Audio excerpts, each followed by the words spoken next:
और हमारे बीच में ये प्रोफेसर साहब डॉक्टर दिलीप यादव जी,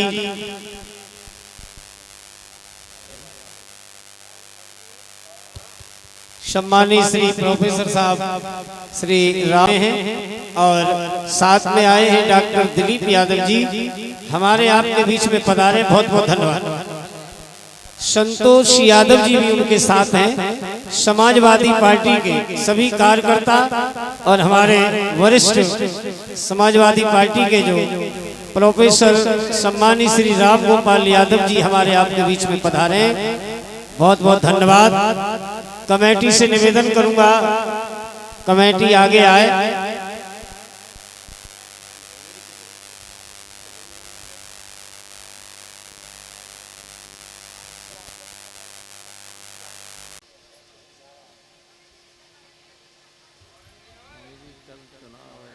कल 2 बजे से करना शुरू, तब तक इनसे कहना है वोट डालें।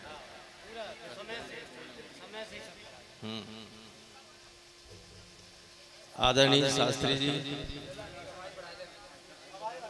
ठीक है, आवाज ठीक है। आदरणीय शास्त्री जी, यज्ञपति जी, परीक्षित जी, हमारे साथ आए डॉक्टर दिलीप जी, संतोष जी, एडीएम साहब रिटायर्ड अमर सिंह जी, और हमारे सामने बैठी हुई माताओं, बहनों, बेटियों और भाइयों,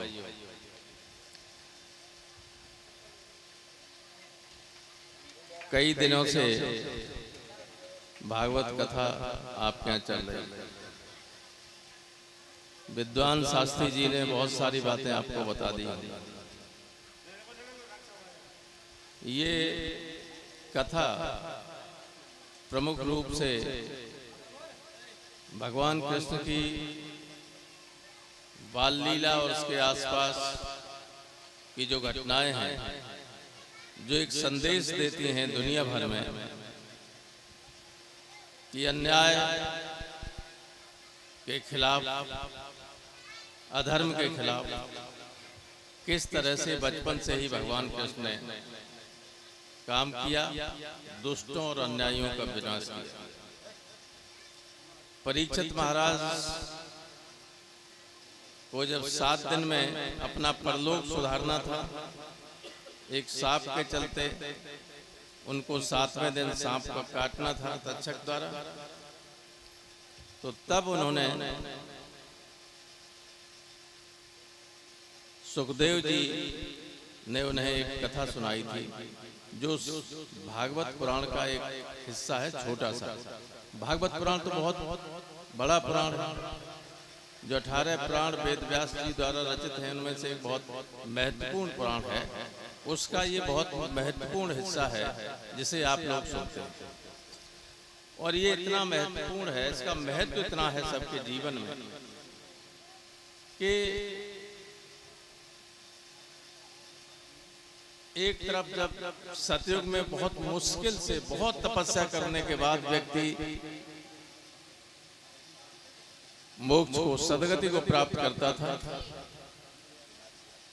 त्रेता में उससे कम, द्वापर में उससे कम, लेकिन कलयुग में प्रभु की ऐसी लीला थी, उन्होंने महसूस किया कलयुग में लोगों के पास टाइम ही नहीं होगा तपस्या करने का, भक्ति करने का। भक्ति का था, भक्ति के लिए तो रखा ही, भक्ति का ही है ये सब परिणाम। तो जो लोग भागवत को, भागवत कथा को ध्यान से सुनेंगे, भगवान कृष्ण की बाल लीला को कीर्तन के माध्यम से, कथा के माध्यम से सुनेंगे, उन्हें बहुत आसानी से अपने जीवन के अंत में सदगति प्राप्त होगी। ये सबसे आसान तरीका है, और इसलिए इसका सुनना, इसका जो कराने वाले होते हैं भागवत को, जो सुनने वाले होते हैं, उन सब के लिए बहुत ही प्रेरणा वाली चीज होती है। आप इसमें कृष्ण की लीला के साथ साथ ये देखेंगे कि उन्होंने अपने पूरे जीवन अधर्म के खिलाफ ही संघर्ष किया, अधर्मियों का विनाश किया। गीता में जब जब महाभारत में युद्ध के बीच में अर्जुन ने अपना धनुष रख दिया और कहा कि सामने भाई हैं, मामा हैं, बाबा हैं, गुरु हैं, इनसे मैं कैसे युद्ध करूंगा, और युद्ध कर भी लूंगा तो राज्य का क्या अर्थ हो। तब भगवान कृष्ण ने जो उपदेश दिया था गीता के रूप में, वो दुनिया की सर्वश्रेष्ठ पुस्तकों में से, उसमें भी उन्होंने कहा था कि यदा यदा धर्मस्य ग्लानिर्भवति भारत अभ्युत्थानम अधर्मस्य तथा तदात्मानं सृजामि। जब जब धर्म की हानि होने लगती, अधर्म बढ़ने लगता है, तब तब धर्म की स्थापना करने के लिए मैं पृथ्वी पर आता। वो धर्म की स्थापना करने के लिए आए थे। भगवान कृष्ण का अवतार जितने भी आज तक प्रभु के अवतार हुए हैं, उनमें संपूर्ण अवतार केवल कृष्ण का है, केवल कृष्ण। और इसलिए उनके तमाम रूपों को आपने देखा। किसी भी अहंकारी का, चाहे उनका कितना ही नजदीक क्यों न हो, उनके अहंकार को भी उन्होंने खत्म किया। उन्होंने अर्जुन के अहंकार को खत्म किया, भीम के अहंकार को खत्म किया, स्वयं बलराम के अहंकार को खत्म किया, और उनकी पत्नी जो यादव कुल की ही थी सत्यभामा, उनका अहंकार तो चरम सीमा पर। वो उनकी दूसरी जो पत्नियां थी, प्रमुख जो थी, उनसे अपने को ज्यादा महत्वपूर्ण समझती थी। उनके अहंकार को दूर करने के लिए नारद जी ने, आप जानते हो नारद जी इधर की उधर लगाने में, हालांकि लगाने तो सार्थक दृष्टि से लगाते थे, नारद जी आए कि अगर तुम इस तरह का व्रत कर लो तो रुक्मिणी से ज्यादा तुम्हारा महत्व हो जाएगा।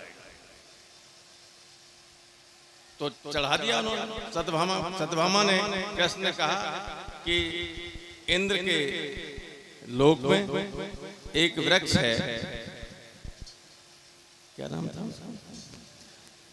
दो नाम होते हैं उसके, एक तो कल्पतरु होता है, एक और उसको कहते हैं, उसके साथ जब पूजा होगी तो व्रत पूरा होगा। तो सत्यभामा ने कृष्ण ने कहा कि वो लाइए, तो कृष्ण ने कहा जाएंगे, वो गए। तो इंद्र ने कहा कि ये तो मैंने वृक्ष जो है ये स्वर्ग का है, ये देवलोक का वृक्ष है, पृथ्वी पर नहीं जा सकता, ये मैंने शंकर को नहीं दिया। तो कृष्ण ने कहा कि आपको तो देना ही पड़ेगा मुझे। नहीं बोले तो युद्ध होगा। युद्ध हुआ। जब अंत में कृष्ण ने सुदर्शन चलाने की कोशिश की तो शंकर जी बीच में आ गए और कहा कि रुको। और इंद्र की जो माँ थी अदिति, देवताओं की माँ, उन्होंने इंद्र को आदेश दिया कि ये वृक्ष ले जाने दो और ये अपना सत्यभामा जब कर लेंगी अनुष्ठान तो ये वापस आ जाए। तो आया, सब उन्होंने अपना व्रत किया। तो व्रत करने से पहले उन्होंने पूछा नारद जी कि इसको कराएगा कौन, पुरोहित कौन होगा। नारद जी ने पूछा तो नारद जी ने, सत्यभामा ने कहा कि आपसे बढ़िया कोई नहीं, आप ही कराओ। तो नारद की जो चाल थी, नारद जी ने कराया। जब हो चुका व्रत तो नारद जी ने कहा कि मेरी दक्षिणा, आप जो बताओ। तो बोले मुझे कृष्ण चाहिए दक्षिणा। तो अब वचनबद्ध थी तो कृष्ण दिए दक्षिणा। अब नारद ने ये किया कि चौका, कृष्ण ने कहा कि चौका साफ करो, बर्तन मांजो, चटनी बटो, सब्जी काटो। अब सत्यभामा और रुक्मिणी देख रही थी। सत्यभामा ने कही जब संकट में पड़े, ये तो कृष्ण से मजदूरी करा रहे नारद। तो फिर सत्यभामा ने कहा कि ऐसा करो, हमें कृष्ण वापस दे दो, बदले में जो मांगो दे। तो उन्होंने कही ऐसा है, वैसे तो वापस किया नहीं जाता जो दक्षिणा आपने दी, लेकिन जब तुम जिद कर रही हो तो इनके बदले इनके वजन का इन्हें तौल दीजिए सोने से, स्वर्ण आभूषण। तो तुला लाई गई, एक पलड़े में कृष्ण बैठे और दूसरे में सतभामा ने अपना सोना चांदी जो कुछ था, क्यों वो तो उसके पास ऐसी मणि थी उनके बाप के, इसके लिए उन्हें घमंड था कि रोजाना द्वारका में आकाश से मणियां आती, सब रख दी, कुछ नहीं बचा तो अपने जेवर उतार के रख दिए, चूड़ियां भी रख दी, लेकिन पड़ला हिला नहीं।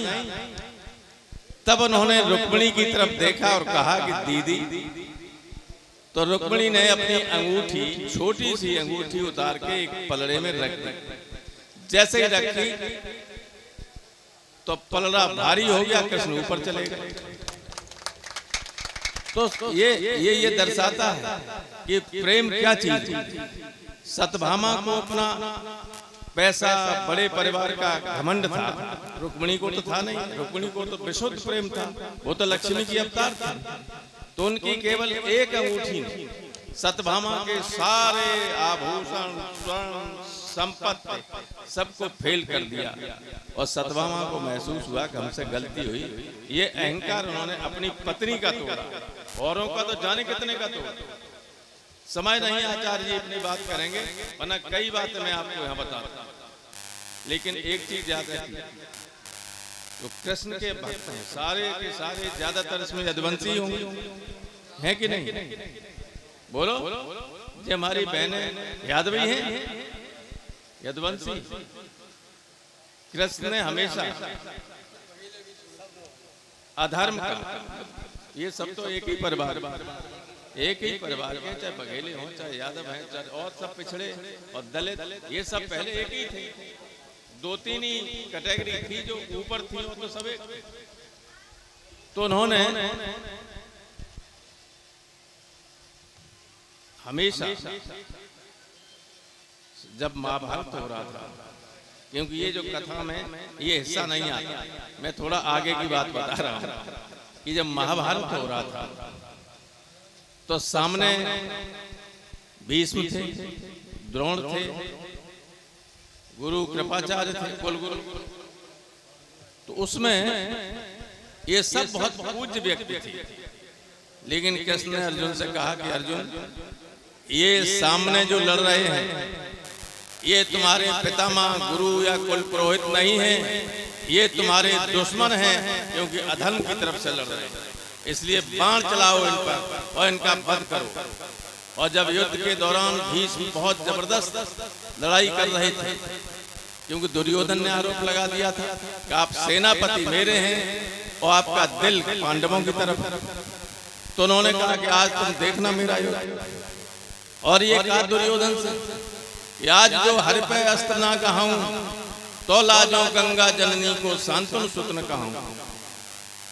तो इतना जबरदस्त लड़ रहे थे। कृष्ण बार बार अर्जुन से कह रहे थे कि इनका वध करो, ठीक तरीके से युद्ध करो, ये तुम्हारे पितामह नहीं, तुम्हारे दुश्मन है, अधर्म की तरफ से लड़ रहे हैं, और तुम नहीं करोगे तो मैं करूंगा।